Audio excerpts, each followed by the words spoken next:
Taigi, Photoshop atsirado gana geras kūrybiškai geras įrankis, kuris kūrybiškai pašalina nereikalingus dalykus nuotraukoje.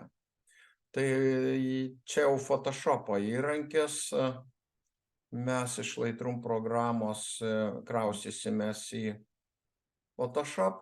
Prieš tai gal aš kontrastus, šviesumus auto būdu pataisysiu ir matau, kad truputį nepatinka, kaip tos grindys čia nelygios. Tai auto visus geometrinius tokius iškraipimus, jei pavyksta, tai ir palygina, pašalina trūkumus. Tai dabar jau į Photoshopą, dešiniu klavišu, Edit in Photoshop arba Ctrl-E. Ctrl-E taip pat Editing. Sukuriamas TIFF failas, va čia matosi, kad dabar yra NEF, Nikono elektroninis failas, o redaguojant originalių failų Adobe stengiasi neliesti, dėl to sukuriamas TIFF ir mes jį dabar čia turim. Pasiūlė atsinaujinti beta versiją, bet šit irgi turi kairiai Remove Tool. Ką mes čia norim pašalinti? Na, paprastai fotografai daug to klausimų nedirba, bet jeigu mes norim, kad nuotrauka būtų tokia abstraktesnė, atitrūkus nuo kasdienybės, tai kasdienybės tokius objektus gal ir galim paslėpti. Jeigu varnelė, jeigu turi daug sluoksnių, tai tada verta uždėti varnelę, kad tai veikia visuose sluoksniuose. Na, ypatingais atvejais gal reikia tik konkrečiam sluoksnyje. Mes čia turim vieną sluoksnį, yra varnelė ar šalinti dalykus su kiekvienu brūkštelėjimu teptuko, ar ne.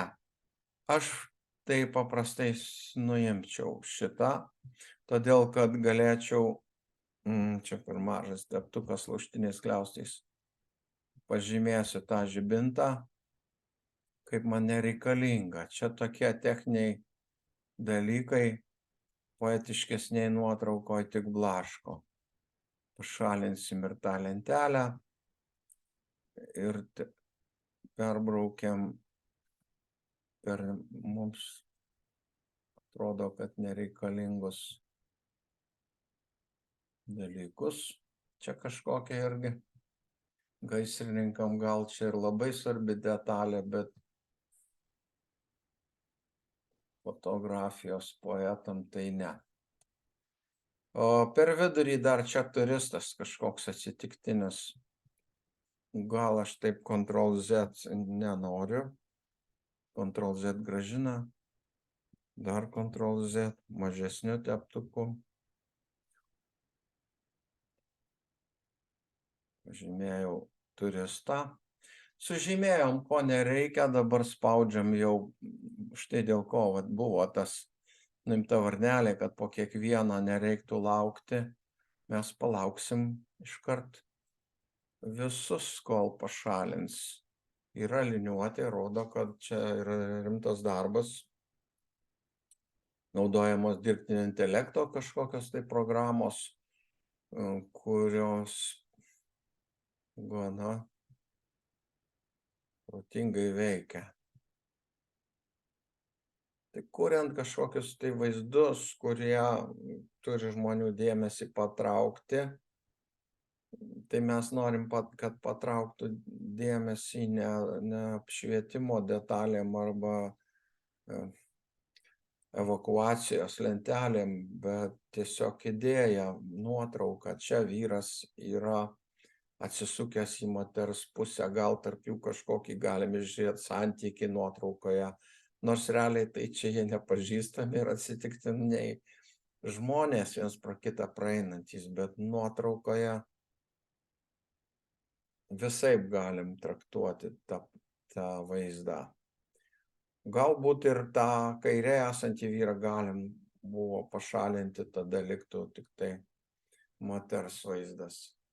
Na, matosi klaidelių kažkokių, tai gal greičiau bus, jeigu aš paprastu pleistru Hotspot Healing Brush panaudosiu, nes spuogeliam yra greitesnis įrankis, nereikia čia didelės kūrybos.